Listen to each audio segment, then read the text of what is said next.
kanker kolon atau kanker usus besar ini kanker yang seperti apa dan apakah memang ada jenis-jenisnya, Dok?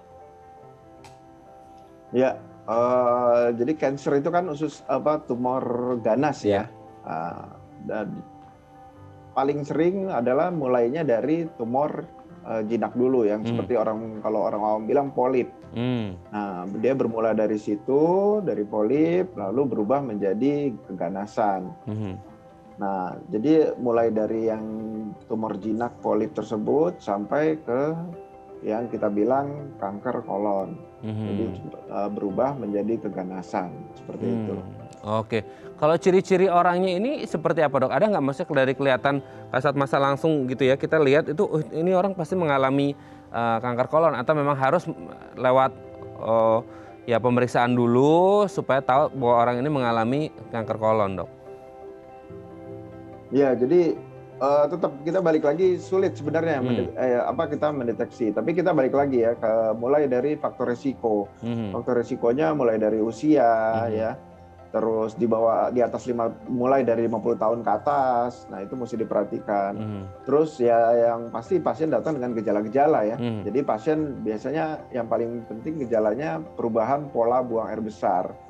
Jadi keluar dari rutinitas buang air besarnya. Artinya dia biasanya rutin satu hari sekali dia berubah misalnya menjadi 3 hari sekali atau 2 hari sekali. Nah, itu mesti diperiksakan. Ataukah menemukan paling sering juga ada berdarah pada saat buang air besar yang bersamaan dengan tinjanya. Atau penurunan berat badan.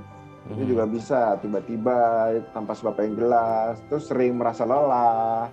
Terus biasanya juga kalau sudah mulai rasa-rasa nggak nyaman di daerah perut, nah itu juga salah satu gejala yang mesti diperhatikan. Kalau berbicara yang menjadi pemicunya, penyebabnya murni dari makanan saja, pola makan, atau mungkin ada beberapa faktor yang lain, Dok?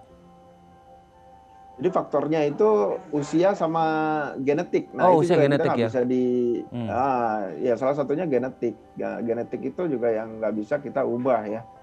Artinya dengan kita mesti perhatikan dulu apakah bapak, kakek, nenek atau keluarga yang lain itu pernah ada riwayat. Nah, itu mesti diperhatikan dan kita mesti lebih concern. Artinya jangan menunggu umur 50 tahun kalau memang sudah punya gen kanker kolon ini. Jadi lebih muda dari itu kita harus periksakan atau medical check up seperti yang tadi.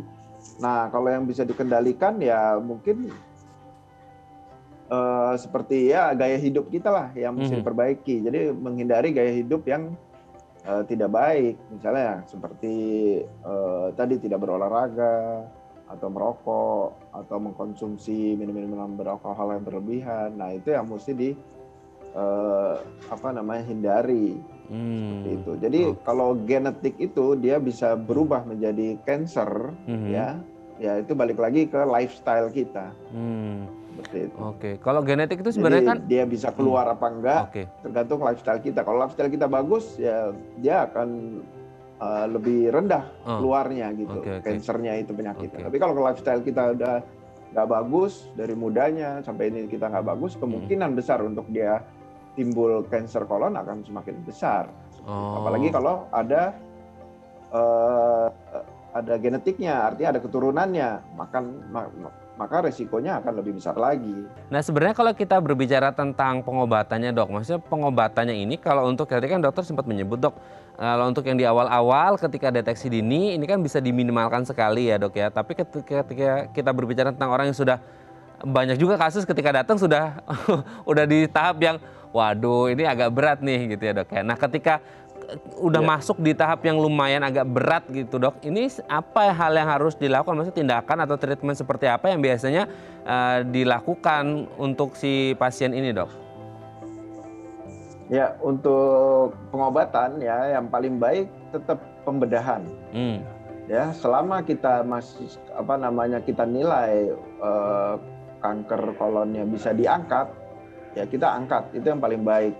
Karena yang kita takutkan adalah komplikasinya kalau kita biarkan atau tidak kita obati. Pertama ya bisa anemia, ya anemia yang berat, terus bisa terjadi sumbatan, ya sumbatan pada ususnya sehingga tidak bisa buang air besar, perut jadi semakin besar karena nggak bisa kadang-kadang datang udah nggak bisa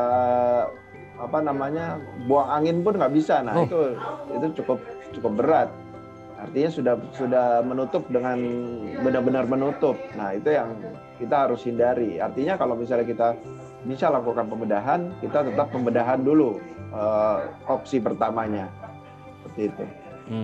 Oke. Tapi kalau menurut mungkin yang selama ini pernah Dr. Febiansyah alami seperti itu, bagaimana kemudian ketika ada pasien ya kanker kolon yang datang di stadium yang sudah lumayan agak berat seperti itu, pengobatannya selalu berhasil atau tergantung kembali lagi ke orangnya masing-masing, ke pasiennya masing-masing ini, Dok?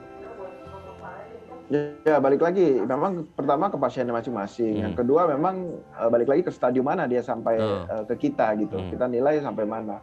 Tetap kalau bisa kita operasi ya, kita lakukan pembedahan, tetap kita lakukan pembedahan.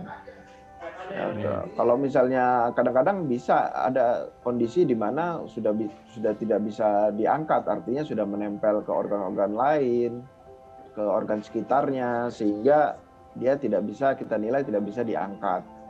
Nah memang itu yang kita bilang artinya kalau dibiarkan lama bisa menyumbat, ya kita lakukan bypass lah, artinya kita buat pembuangan baru dulu di perut, seperti itu yang orang bilang stoma. Nah itu beresikonya salah satunya ke situ. Seperti itu. Nanti kalau sudah pembedahan, ya sekarang sih modalitasnya sangat banyak ya.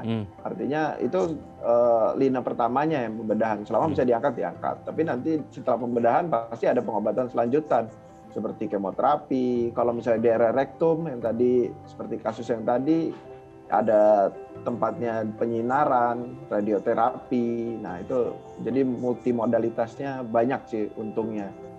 Jadi kita harapkan treatmentnya sih banyak.